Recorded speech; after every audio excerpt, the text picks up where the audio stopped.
The great thing about this Ohio State offseason is that there is always something to talk about. Welcome back to the podcast daily for Tuesday. That is Bill Landis, still with a beautiful, sultry voice. And over there, Jeremy Birmingham with his normal voice. And I am Austin Ward. Ohio State is getting back Ty Hamilton. That's a pretty big deal for the Ohio State defensive line. And they did make their first coaching change of the offseason. Perry Eliano has not been retained as the safeties coach. We had been suggesting for a couple of days that there was going to be a move made on the defensive side of the ball. I think that there's a decent case to be made, guys, that Perry Eliano did pretty good work with the safeties. I thought this year that group was really solid. They certainly were impacted by the injury in November to Lathan Ransom and missed some opportunities perhaps to make some plays that would have made the difference against Michigan. But I think back, Bill, to Ryan Day talking in December about the way he evaluated coaches. And what was the first thing he said? Recruiting. So that was the part that I guess Perry Eliano and Berm, you can weigh in on this one way or the other. That must have been the ultimate deciding factor here, because I thought the on-field results probably said Perry Eliano's done enough that maybe he could be back for a third season. I think you look at it and you ask, were the on-field results going to happen regardless, because you had a group of experienced guys coming back in their second year in a system and they would know what they were doing, versus did Perry Eliano get them there? I think that's the big question. I'm not sure if Perry Eliano, I mean, I know that Lathan Ransom and Josh Proctor and these guys to a man have spoken glowingly about Perry Eliano and the way that he coaches, the way he teaches, but I'm not sure if you look at it from the big picture point of view, did he get a sixth year Josh Proctor to understand the defense, or did the defense being the same for the first time, back-to-back years in a while, did that help? On the recruiting side of things, if you look at the last 2 years, you have just not done well enough. And it's unfortunate, but a year ago you signed Malik Hartford and Jaden Bonsu, you add Jihad Carter in the transfer portal. In the 2024 class, you sign Leroy Roker, a 3-star who had one offer from a Power 5 team before Ohio State offered. And while the Buckeyes may believe that that evaluation down the road could be, prove to be a really successful one for Ohio State, it wasn't Perry Eliano evaluating him and finding him. That's what guys in the building are doing. And then his job is to go out there and make that connection. And then you have Jalen McClain, the other safety in this class, who, it's just not enough. I mean, if you look at just the guys that Ohio State was in on in the last 2 years at safety, starting with Caleb Downs a year ago, and then moving this year to Zaquan Patterson, KJ Bolden, Coy Parrish, just miss after miss of these key guys that if you want to build a safety-driven defense, you better have guys who understand how to drive from that spot. And there's just not enough of them in the room. And I think we've talked a lot in the last month about coaching alignment. And if you are not getting that result out of Eliano, then is it worth having a two-man safety or two-man secondary unit? And I don't know if it is. Yeah, I'm not surprised that this happened. I'm a little surprised it's the first one we know of, but I think everything that Berm said there makes sense from a recruiting standpoint. I think Perry Eliano left a lot to be desired there. And he brought in Malik Hartford, who's I think a good player and going to be a good player here. I don't want to dismiss that, but just too many really big swings and misses. Even the Coy Parrish one, to not flip a kid from Minnesota when we all everyone kind of felt like that was going to happen, and then it didn't happen. Especially when you look at the room, Bill, it's wide open. Yeah, and that it gets a little precarious. I think if you look ahead, after this year, how the room might turn over. There's not a whole lot there, I think, especially if we think that Sonny Styles might eventually move to linebacker. So there's going to be some holes they have to patch here moving forward. I'm fascinated to see where they go from here, because I think that maybe there's a case to be made that you should try to find someone that coaches safeties who's aligned with Jim Knowles. But I also think there's a case to be made that Tim Walton's done a hell of a job with the cornerbacks, and he comes from an NFL background where guys coach safeties and corners together all the time. Maybe he's the guy who should just take that over and recruit the entire secondary and not just cornerbacks. And I did think it was interesting. Maybe I can't remember if it was Sunday or maybe Saturday when the All-American game was happening. Tim Walton tweeted a thing that was welcome to BIA. And it included corners and safeties. It wasn't just the corners who were coming in. And maybe I'm reading far too much into that, but I did take note of the fact that he was shouting out the safeties in addition to the corners. But was suggested to me on Monday after this move was finalized and formally announced by Ohio State, which again had been in the works since Friday. But Ryan Day, using that humanity part of himself to let Perry Eliano go to the coaching convention and potentially find a job.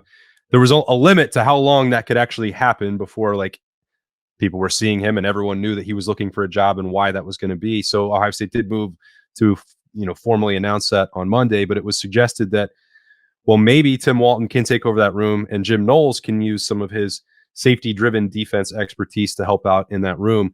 I can't say with any 100% certainty that will be the path that they go, but one, I don't know, benefit, I guess, to potentially doing it that way is that this Larry Johnson 2 defensive line coach plan could then be enacted with the vacancy and that open contract from Perry Eliano. I do still think that the most likely outcome for Ohio State with this alignment of the coaching staff is that James Laurinaitis would coach the linebackers, but still remain a GA in name only. Now, that all of this comes with some risk because when we're talking about James Laurinaitis, he's going to get more opportunities to go coach wherever he wants. That could be at the NFL level where teams were already trying to get him back out of Ohio State last spring. There could, Missouri's looking to make coaching moves. Anybody who has an opening on the defensive side of the football is going to be calling James Laurinaitis. So keeping him in that role and not making him full-time and not letting him go on the road does come with some element of risk. At some point, Ohio State and Ryan Day are going to have to make James Laurinaitis full-time. Is now the moment that has to occur? I don't know. Maybe, maybe not. Only James Laurinaitis and Ryan Day can answer that for sure. We have, received some indication that because he is an alum, because he's making a couple $100,000, which is more than most position coaches to be a GA, maybe Ohio State is afforded some flexibility to do this for another year. But this does all have to be worked out now. They've made that move. The first domino was tipped over, and then you decide on that course of action. Maybe they already have. But there are 2 sort of options there. One, which is don't take any risk and lock up James Laurinaitis right now to a big-time raise. Or if you have a contingency plan, 2 defensive line plan, a Larry Johnson future transition plan, you can go after somebody splashy like Jason Taylor and then use that money in that spot for that. So there's sort of 2 tracks there, Berm. Yeah, I mean, you're going to get a home team discount, I guess, with Laurinaitis probably. You got it a year ago. The question is whether or not he's willing to give that to you for another year. Again, it seems like he may be, but you can't guarantee it because you just don't know what's going to come, from other opportunities. And the NFL coaching carousel is just going to, power up the ride basically Tuesday morning, and everything gets even weirder from here in that respect. So I think the interesting thing with Tim Walton coaching potentially the entire secondary, and again, getting Jim Knowles back there to help with the safeties, is that you do in that instance at least put James Laurinaitis front and center at linebacker and say, this is the linebacker coach. It's not splitting time with Jim Knowles. And then a year from now, if the results at linebacker aren't significantly better, or if they, get worse, then at least there's an idea of, okay, this isn't working where it is. And I think this year people had a perception of the linebackers getting worse from a year ago and have put that blame kind of on Laurinaitis, but we all agree, I think, that it was more a byproduct of scheme change and philosophy change on the defense, but that can't be the case a year from now. So you're going to get a better, I think, sense of what James Laurinaitis is going to be long-term as a position coach if you give him a year to do it without the handcuff of Jim Knowles in the room. I'd say the other part is there's 2 elements of risk to doing it that way, Berm, which is that Ohio State likes to always pretend like it doesn't violate any NCAA rules. And if you say that a GA is your full-time position coach in public, that's not going to go over too well. Well, it's the de facto position coach. We all know how this works. I understand what the reality is, but Ohio State's rival has already suggested in the past that they are skirting rules by using these positions as on-field coaching roles, which, who cares? But also the NCAA might. And then the secondary part is more your alley, which is there are programs which are going to use that against Ohio State to say, you're going to go sign up to go play for the position where they've only got a GA. Like Ohio State can say, well, this GA is one of the most decorated linebackers in the history of college football and the NFL. Sign me up for that. But that's the way that the recruiting game works. Like I understand that even if you get the hometown discount, that doesn't necessarily mean that Ohio State could or should or has to take advantage of it. No, it's a risk. I mean, Bill, is it a risk worth taking? However, Bill, that's the question. If you get an opportunity to line someone up with Larry Johnson and maybe begin a long-term succession plan, is it worth asking James to take that take that role this year? I suppose. I still don't know that the two defensive line coach thing can really work. Like Larry Johnson sometimes does things that run counter to what the coordinator wants to do. Like, why would he ever do anything in cahoots or in tandem with a second defensive line coach who just got here? That just seems like you're inviting problems to me. So they still need to find a way to massage that, I guess. There's a few different avenues, as Austin said. I don't know that I have a strong opinion on which of them Ohio State should take. The only thing I really care about is the balance of the staff. Like, they can't go, in my opinion, they can't go into next year with still four defensive assistants who can recruit, one of whom is Jim Knowles, who doesn't recruit. So, like, that's the biggest issue for me. Make it a linebackers coach, make it a new safeties coach, make it a second defensive line coach. I don't really care. They need another person who can recruit on the defensive side of the ball and go on the road. I don't have a preference as to what position that person coaches.